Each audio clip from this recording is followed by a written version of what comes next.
Hello, my name is McKenna. I am going to provide a brief presentation that I completed at the City of Calgary. I'm just trying to check out live streaming and see how it works.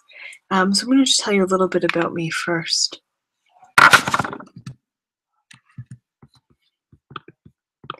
I received a Master's of Counseling degree from the City University of Seattle, in Calgary through school in the States, and in Lethbridge in 2014 graduated with a Bachelor of Arts with a major in psychology. I like to keep busy doing different things. I have raced the para-alpine when I was younger. I played sledge hockey for a number of years, and I even tried axe throwing. Turns out sometimes it's easier to throw from not a wheelchair than in a wheelchair, as you can see from the photo. I'm a bedrock athlete, a CrossFit athlete. I've started a while ago and I absolutely love it.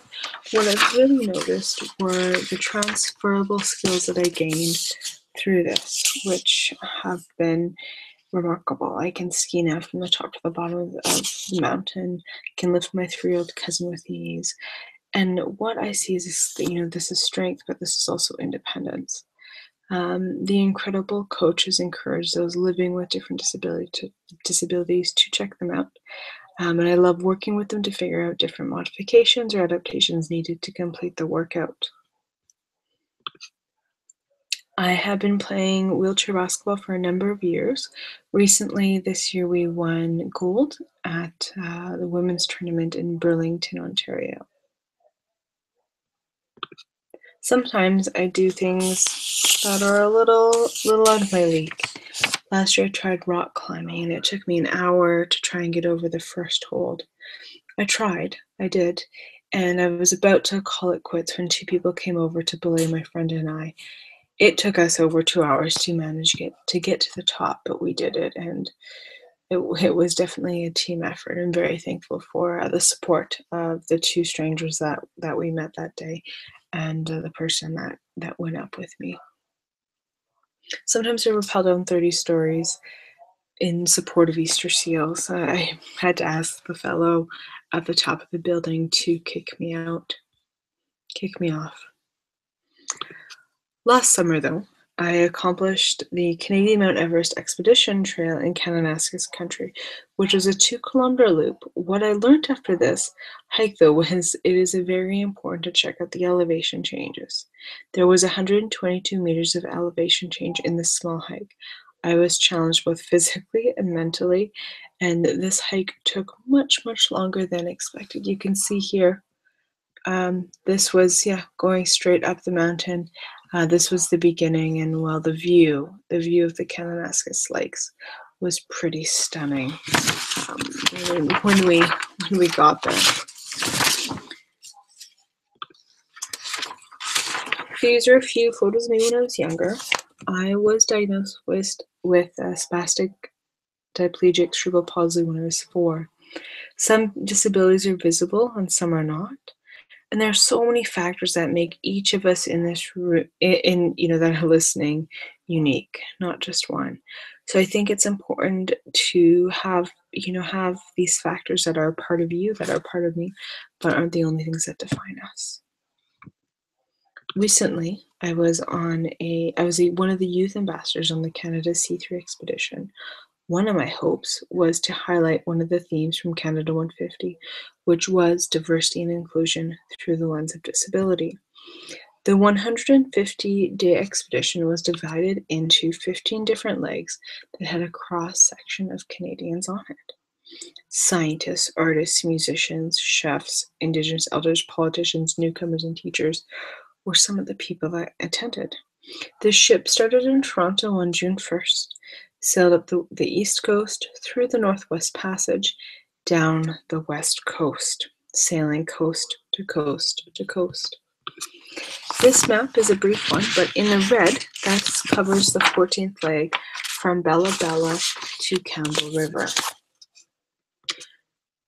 Now, the first part of the main part of the presentation is decision making. When we think about decisions, it may seem like common sense that we're making decisions for someone, that we're including them in the process. During the hike at Quay Camp, I got to really know this lady, and we were talking, and she worked as staff on the ship, and she let me know that if there was something that was going on in terms of my experience with a disability, we can make things easier, we could talk about it, what have you. So it's meant to be a learning opportunity, but also, have someone to be able to go to in the event that, something could be made easier. And so at that moment, I shared with her that the day before, we had done an abandoned ship drill. We had these safety suits that we had to bring in conjunction with a life jacket from our rooms, which are two flights of stairs below where we need to be. I don't do stairs very fast, and I wasn't too sure how I was going to get myself, the life jacket, the onesie suit, my two crutches, and me up these stairs with 59 other people trying to do the same thing. So when they told everyone to disperse, I thought I need to chat with the staff first to see if there's some sort of modification that we can make. And at this point, I have recognized how important pre-planning can be and set in a place for things to go well. The staff that I spoke with indicated that they had spoken to my roommate and she was going to bring my suit and a life jacket up. It was at that moment that I was so thankful that the staff were thinking about accessibility and adaptations to make things work. But at the same time, I was also frustrated as I was left out of this meeting, and the results of this were going to directly impact me. The purpose of this, though, is not to shame, as they thought about, potential challenge and start of the conversation. It is to highlight, though, that if one does not truly know about something, such as a process, then one cannot do anything about it. So involving persons with disabilities in decisions that are going to directly impact them is going to aid in the transformation towards a sustainable and resilient society for all. So education is key, and it allows us to take what we know, what we've learned, and do something with it. I facilitated a dinner with a disability evening one night on the ship. Those eating dinner were able to decide by challenge by choice what disability they would eat. They would experience while eating. The disability ranged from having difficulty to see, hear, speak, only being able to say a few words, to having limited mobility with the hands and arms. The debrief provided space for my co-participants to share with each other what it was like. The discussion brought up how the perception changes depending on if a person's disability is visible or not, or how being flexible is adaptive and key.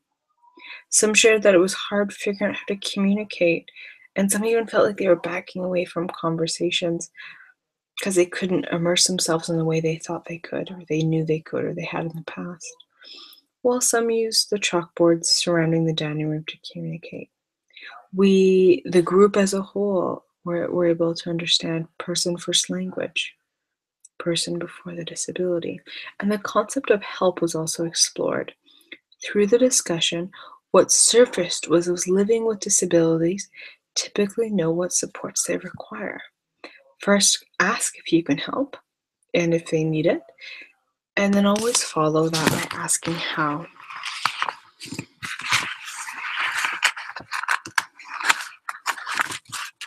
Sometimes the learning moments happen at different times.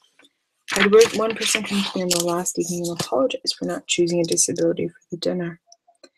They shared that one cannot choose when their disability impacts them, let alone the disability that impacts them. So we all learn different things from participating or not participating, and I feel that even though this person did not participate, what they came up with was a very strong realization of disability. So taking time to ask questions, to learn, to educate, will aid in the transformation towards a sustainable and resilient society for all. The opportunity of learning comes from community. This was the incredible C3 family I was a part of for the 14th leg. Authentic connections were developed through the expedition, some formed early on, others throughout. Genuine connections can happen at home, at work, at sport, within different community events, which allow and support the sense of belonging. So support comes from connection and community. Sometimes I used a wheelchair in different expeditions if we thought it was going to be a little bit more accessible. So some of my fellow participants and staff helped me in different ways. Sometimes they carried my chair on and off the ship, held a crutch, helped me get into vehicles, scouted out a path, provided an arm, to name a few. But there was a system that we used from the ship was up here, down some stairs on a platform that we had to use from getting the platform to the Zodiac. Sometimes we couldn't dock our big ship where we were going, so we had to get onto these small boats called Zodiacs. And normally it was a stepping procedure that made that work, and it wasn't going to work out so well. So it took discussing, pre-planning with the expedition crew on my abilities and working with them to ensure safety and mobility from ship to Zodiac and back. And it took talking with each person as a group, saying, "Okay, this is what we're going to do. This is how we're going to go about it. It might change, but this is what we're likely going to see."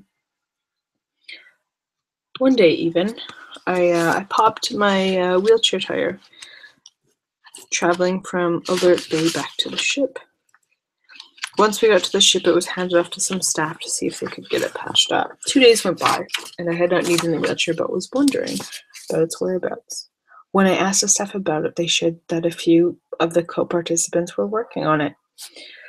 Though some co-participants had experiences with adaptations in different environments, they also were able to patch the tire up with Zodiac boat patches. And connections, support, community allowed this to happen.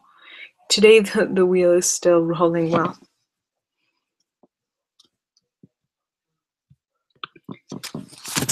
So I met these two ladies on the very first day flying from, we got stuck in Port Hardy. So I met these two ladies in Port Hardy traveling to Bella Bella. And I learned that they work for an organization called Power to Be, which believes that everyone should be able to access the environment. And they introduced me to ACE, which is an acronym, part of their philosophy. And it stands for Accept All Abilities, Challenge Yourself, and Encourage Others. I think if we think of those three things, accept all abilities, challenge yourself, encourage others, and we incorporate those three things within each person's life, along with the process of decision-making, educating, learning within a connected community, I believe that we can support and we can continue to support the transformation towards a sustainable and resilient society for all. Thank you.